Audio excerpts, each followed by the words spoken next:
Initiate self-destruct protocol.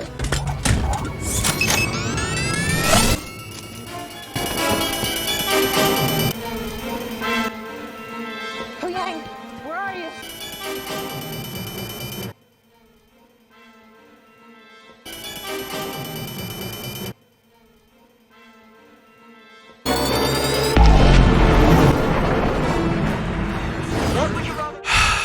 Listen, I understand it's Disney, and whatever you might think about Ahsoka, if you hate it or love it, we have to discuss this specific scene. You know the one. The tension just simply does not exist. Objectively stating, it does not exist. This is not me saying a subjective opinion. Like I said, think of whatever you want to think about Ahsoka. I'm not hating it. But this scene, man, I cannot see people talk shit about Kenobi and this being better than that when it suffers the exact same issue. Remember that scene of a young Leia being chased in the forest? Yeah, somehow Disney was able to do worse. And listen, I'm gonna give Disney a freebie here, and let's just ignore the fact that they just allow essentially strangers with some random old Jedi clearance codes to infiltrate a prisoner ship. The signal is an old Jedi clearance code. I'm calling their bluff. Signal them to come aboard. Hey, yo, what the fuck? Allow me to show you our identification.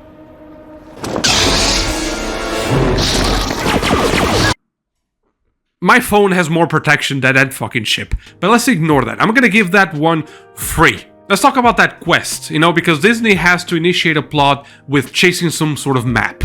It's probably the first time they do it, actually. Original. But you have Ahsoka going to this little place and doing some pretty cool shit, like drilling some holes with her lightsaber. And as she's trying to get out of that place, obviously she is met by the nicest drones in the world, because first and foremost they have to announce themselves, of course. The map. Give it to us. Us. Us.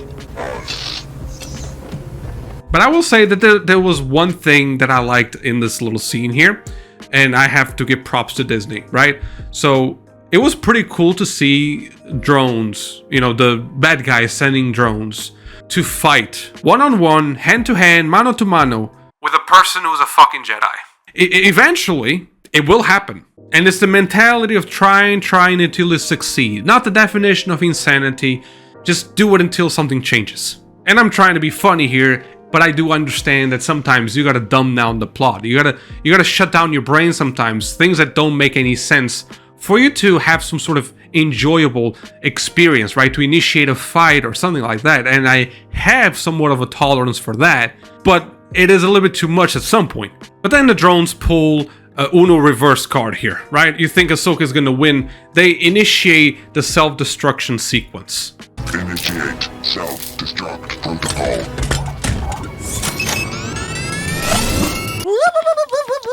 Now I know, it's a cliche, it's not the first time we've seen it, and they always use this thing, but again, I'm gonna be nice here. I'm gonna give you a few freebies. They're not the only offenders, they're not gonna be the last, right? So, what? There's a self-destruction sequence, of course, they're drones. And you start thinking, rationalizing, kind of working for Disney themselves, right? And giving them an excuse to actually send drones. Now you start thinking, oh, that makes sense now. They just fought with Ahsoka to make her weak, to make her tired, right? It makes sense now. But here's the problem. Firstly, why? You're gonna destroy the one fucking thing you need that you came to get? At that point, I thought maybe just they don't need that map, right? They just don't want it to go into the wrong hands. But nope, they actually need that shit more than Ahsoka to find Thrawn, the last admiral. And even if you couldn't destroy it, right, you would be sending that shit flying for miles to be buried in sand that no one else would ever be able to find. But wait, there's more. Secondly, of course, we have a timer, which they also, again, very friendly drones, warn Ahsoka about. And usually, again, in other movies, they're gonna have some leniency and say like, oh, they usually initiate a sequence of 3, 2, and then you see the protagonist trying to find a way to get out. And that's where the tension comes along. Objectively, that's how you usually create tension, right? To have some sort of danger. A sense of danger, at least. That timer was so fucking slow that Ahsoka didn't even sprint. This bitch was mildly jogging along the way. Oh, Yang, where are you? And that explosion was huge, man. She ran a whole fucking football stadium before that shit even blew up. So they essentially hired Oppenheimer to develop these bots, you know, that create such an enormous explosion. But somehow he had to add 20-second delay to it.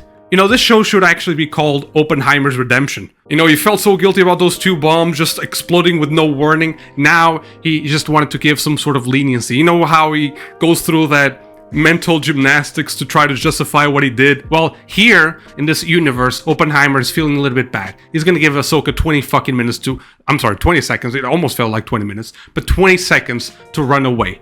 And the drones don't even chase her. They just stand there. How could they make a worse scene than Leia in the middle of the Force? That looked so bad. And then the acting, which, listen, is not the actress's fault. Rosario Dawson is actually a pretty good actress. And I understand at some point we don't have a teenage Ahsoka, right? And she's a little more stoic. But come on! The scene where she calls a ship the most emotionless fucking way, again, to be in danger. And I'm sorry, man. I understand it's the first episode, but when I see that, the way that essentially that structures the whole story for the future, it's not a good way to start a show. Maybe this won't be that bad, alright? Maybe they will pick up now, but this is an 8-episode season, man. Like, they gotta hurry up a little bit. And I understand what you might think. This is all so negative from you. You're just gonna be picky about this. And listen, why do you think I'm having this reaction? It's not because I don't like Ahsoka, it's quite the opposite. When they announced all those Star Wars show, you know, even Kenobi to me was like kind of meh, but I wanted to see Ahsoka. Ahsoka is one of those Star Wars characters that suffered so much, and there's still so much to do with her. I was looking very excited for this, but instead we got this like very emotionless Ahsoka.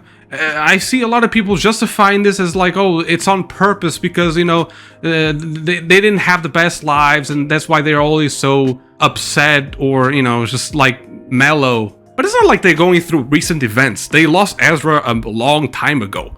Don't be surprised that the audience doesn't connect with a show that doesn't actually bring any kind of emotion. Instead, they could just go along and actually explain the story of Rebel, like the past events, as they go on the show, instead of dedicating 3 whole episodes to explain this to people that haven't seen it, which is obviously important, but god damn. That scene certainly doesn't sell it to anyone, to those who watched Rebels and those who didn't. And I know they can do better because she was already in The Mandalorian, and it was pretty fucking amazing. Please, Disney, just don't fuck this one up. Please, I beg you, please don't do it.